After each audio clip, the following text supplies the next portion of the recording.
तो इस वीडियो के अंदर मैं एक्सप्लेन करने हूँ battle through the haven season 6 episode 87 को। तो लास्ट एपिसोड के अंदर हमने देखा था हैंग फेंग ने प्रोटेक्टर स्वान के पीछे से तलवार घुसा दिया था, जिस वजह से वो मरने वाला था। अब आगे इस पार्ट की स्टार्टिंग में हैंग फेंग प्रोटेक्टर स्वान को ये कहते हुए उसे खत्म कर देता है, अगर तुम अभी भी बच भी गए तब भी तुम बर्बाद ही रहोगे, जिस वजह से तुम मरने से पहले अपना सोल दे दो ताकि मैं सावियन को मार सकूं। ये कहने के बाद वो जोर जोर से हंसने लगता है। वहाँ पर चारों तरफ रेड एनर्जी फैलने लगी। अब यह देखकर सभी लोगों की रूह कांप गई थी। किसी को भी उम्मीद नहीं थी कि हैंग फेंग अपनी ही प्रोटेक्टर के साथ ऐसा करेगा, जिस वजह से सभी लोग काफी हैरानी से हैंग फेंग की तरफ देख रहे थे। सिटी लॉर्ड हैंग फेंग की तरफ देखते हुए ओल्ड मैन क्योंग से कहते हैं, हैंग फेंग तो अपने ही साथी को भी मौत की घाट उतार सकता है। अच्छा हुआ कि हम भी वहाँ से पीछे हट गए, नहीं तो हम उसकी जगह होते। ये सब कहते हुए वो काफी अपने आप का शुक्र कर रहे थे कि सही समय पे उन्होंने अपना सही फैसला ले लिया, नहीं तो वो प्रोटेक्टर स्वान की जगह वो होते। ये सब सोचते हुए उन्हें काफी गुस्सा आ रहा था हैंग फेंग पर। ओल्ड मैन क्योंग साहब हैंग फेंग की तरफ देखते हुए कहते हैं, इस प्रकार का कोई सहयोगी नहीं होता,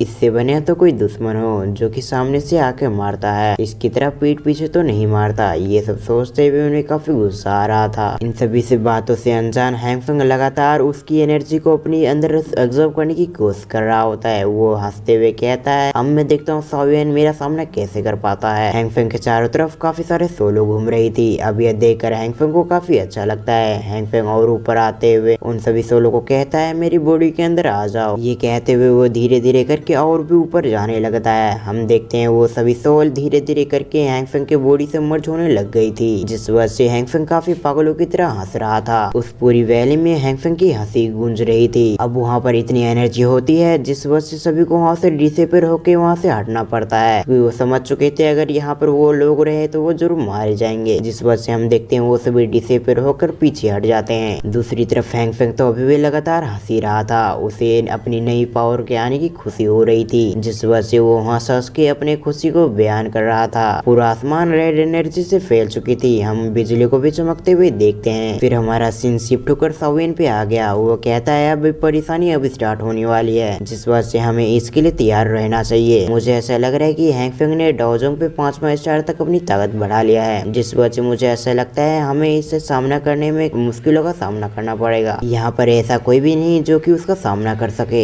ये सब कहते हुए वो काफी परेशान दिख रहा था। तभी लिटिल फेरी डॉक्टर आगे जाते हुए कहती है, मुझे इससे निपटने दो। अब ये देखकर सावियन ने लिटिल फेरी डॉक्टर का हाथ पकड़ लिया। वो कहता है, तुम इसका सामना नहीं कर सकती। सावियन लिटिल फेरी डॉक्टर से कहता है, मुझे पता है तुम पॉइजनस बॉडी को अनलॉक करने की सोच रही हो, लेकिन तुम अभी पॉइजन बॉडी को भी एक्टिवेट नहीं कर सकती, क्योंकि अगर तुमने ऐसा किया तो तुम्हारी पॉइजन बॉडी तुम्हारे हाथों से निकलता जाएगा और धीरे धीरे करके वो समय दूर नहीं जब तुम्हारी poison body out of control हो जाएगी, जिसके बाद यहाँ पर काफी लोग मारे जाएंगे, जिस वजह से तुम ऐसा नहीं कर सकती। ये सब कहते हुए सावियन लिटिल फेरी डॉक्टर को रोकने की कोशिश करता है, और अगर तुमने वो फुल पॉइजन बॉडी को एक्टिवेट किया तो ये तुम्हारी बॉडी के लिए अच्छा नहीं होगा। अब ये बात सुनकर लिटिल फेरी डॉक्टर सावियन से कहती है, लेकिन अगर हम नहीं लड़े तो हम यहाँ पर जरूर मारे जाएंगे, और मुझे ऐसा लगता है कि आप मेरे तरीकों पे विश्वास नहीं करते, जिस वजह से आप मुझसे ऐसी बातें कर रहे हैं। आप मुझ पे भरोसा रखिए, मैं वो फुल पॉइजन बॉडी को अभी भी कंट्रोल कर सकती हूँ। ये सब कहते हुए लिटिल फेरी डॉक्टर सावियन से कहती है, आप एग्री बुद्धा लोटस को बनाइए जब तक मैं इसे संभालती हूँ। ये कहते हुए little fairy doctor hang Feng को निपटाने के लिए चले गई। अब ये देखकर सावियन परेशान हो जाता है, मगर उसे पता तो है कि इसके अलावा उसके पास कोई चारा नहीं है, जिस वजह से वो लिटिल फेरी डॉक्टर को रोकने की कोशिश नहीं करता। दूसरी तरफ हम हैंग फेंग को देखते हैं, जिसने अपने आप को पूरी तरह से बदल लिया था। उसने प्रोटेक्टर स्वान की पूरी सोलो को अपने अंदर एब्जॉर्ब कर लिया था, जिस वजह से उसके कपड़े पूरी तरह से फट चुके थे और वो पहले से काफी ज्यादा पावरफुल और भयानक दिख रहा था। Hang Feng little fairy doctor को आते हुए देखकर वो हंसते हुए कहता है, क्या तुम्हें लगता है कि तुम अकेले मुझे रोक सकते हो? अब यह सुनकर little fairy doctor hang Feng से कहती है, तुम ये लड़के पता लगा सकते हो। अब यह सुनकर हैंग फेंग अपने एक energy attack little fairy doctor पे कर देता है। ये देखकर लिटिल फेरी डॉक्टर अपने एक हैंड सील बनाते हुए उसके अटैक को रोकने की कोशिश करती है, लेकिन हम देखते हैं इस एनर्जी में काफी पावरफुल थी,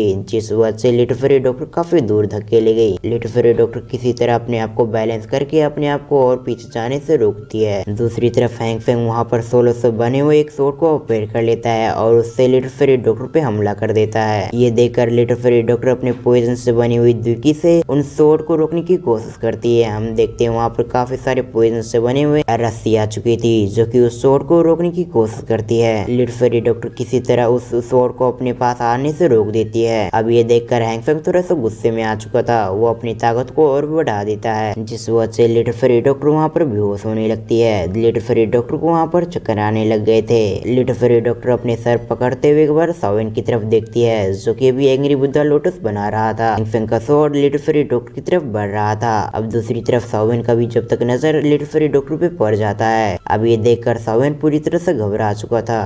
अब ये देखकर जिया काफी घबरा चुकी थी। दूसरी तरफ ये सभी को लग रहा था कि सावेन इस अटैक से बच नहीं पाएगा, लेकिन हम देखते हैं लिटिल फेरी डॉक्टर ने और समय रहते हुए वहाँ पर एक अपने पॉइजन से बने हुए एक हैंड को क्रिएट कर लिया और उससे हैंगफेंग पे हमला कर देती है, जिस वजह से हम देखते हैं हैंगफेंग का वो अटैक सावेन को नहीं लगा था, जिस वजह से हैंगफेंग इससे जमीन पे गिर जाता है। अब ये देखकर फर्स्ट टेलर अपने सर को ना में हिलाते हैं। अब दूसरी तरफ हमारा सीन शिफ्ट होकर लिटिल फेरी डॉक्टर पे आ गया। हम देखते हैं लिटिल फेरी डॉक्टर का अपीयरेंस पूरी तरह से बदल चुका था, जिस वजह से हमें पता चलता है लिटिल फेरी डॉक्टर ने सावेन को बचाने के लिए अपनी वो फुल पोजिशन बॉडी को एक्टिवेट कर लिया था। लिटिल फेरी डॉक्टर अपने स्वॉर्ड को ऑपरेट करते हुए अपने स्वॉर्ड पे कुछ बूंद खून की गिराती है, जिस वजह से हम देखते हैं उसकी स्वॉर्ड पूरी तरह से बदल चुका था। अब ये देखकर सावेन को काफी गुस्सा आ रहा था। सावेन अपने एंग्री बुद्धा लोटस की बनाने स्पीड को और भी तेज कर देता है, जिस वजह से हम देखते हैं आसपास की एनर्जी एंग्री बुद्धा लोटस के अंदर काफी तेज से जाने लगती है, क्योंकि वो फुल पोजिशन बॉडी जितनी देर एक्टिवेट रहेगी वो उतनी लिटिल फेरी डॉक्टर को हानि पहुंचाएगी, जिस वजह से सावेन हैंगफेंग का खेल जल्द से जल्द खत्म करना चाहता था। लिटिल फेरी डॉक्टर अपने हाथों को काट कर हम देखते हैं लिटिल फेरी डॉक्टर ने उस स्वॉर्ड पे काफी सारा अपना खून दे दिया था, जिस वजह से उस स्वॉर्ड की स्पीड काफी बढ़ चुकी थी। लिटिल फेरी डॉक्टर अपने स्वॉर्ड को हैंगफेंग पे हमला करने की कोशिश करती है, लेकिन हैंगफेंग ने उसके स्वॉर्ड को डॉज कर लिया था। दूसरी तरफ लिटिल फेरी डॉक्टर की हालत भी धीरे धीरे खराब हो रही थी। अब उसकी हालत को देखकर हैंगफेंग उस पे हंसने लगता है। अब इसी के साथ पार्ट 1 में यहाँ पर एंड होता है। अब पार्ट 2। अब अगर आपको एक्सप्लेनेशन अच्छा लगा तो वीडियो को लाइक करके चैनल को सब्सक्राइब कर लें और साथ ही साथ बेल आइकन को प्रेस जरूर कर दें। तो मैं मिलता हूँ किसी और वीडियो में, जब तक ले थैंक्स फॉर वॉचिंग।